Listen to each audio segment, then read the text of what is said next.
And there are millions of Americans today who have lost their retirement or their children's education because the accounting industry, stock analysts, regulatory agencies, investment bankers, and the heads of the country's corporations put greed before integrity. The public has been systematically robbed, not only of its money, but more ominously its faith in the country's leading financial and governmental institutions. And most of us have lost. The country's tiny oligarchy has amassed huge fortunes. Between 1989 and 1997, a staggering 86% of stock market gains went to the top 10% of American households. Research analysts were just the pawnbrokers for a much larger scam, Winans told me. Trading desks at major brokerage houses where the real money is made harvested and exploited insider information about analysts' recommendations to reward their most profitable accounts. The institutional investors like mutual and pension funds. A subculture sprang up just to cash in on corporate whisper numbers, those salacious-sounding quarterly profit forecasts leaked to analysts before the rest of the investing public.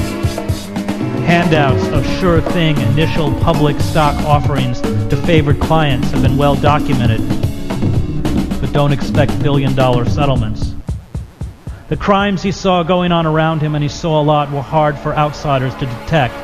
They appeared victimless. There were few prosecutions. The rewards were immense, and this deceit had become deeply embedded in the investment world.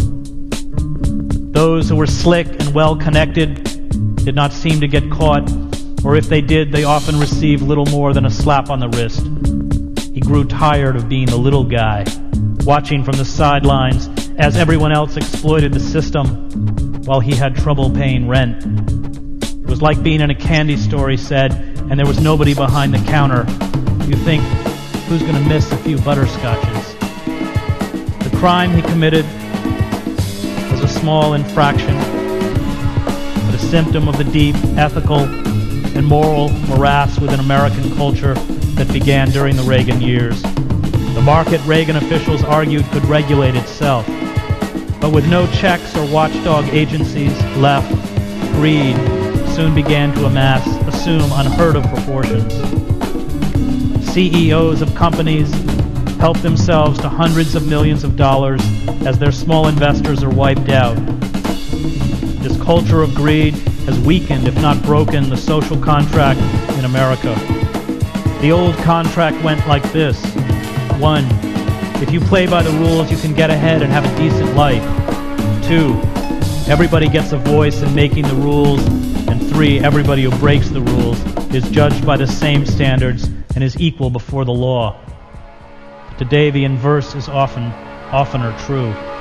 Those who play by the rules increasingly do not get ahead and cannot afford basic necessities such as affordable housing, education for their children, or adequate health care, while those who flagrantly and openly violate the rules reap massive profits.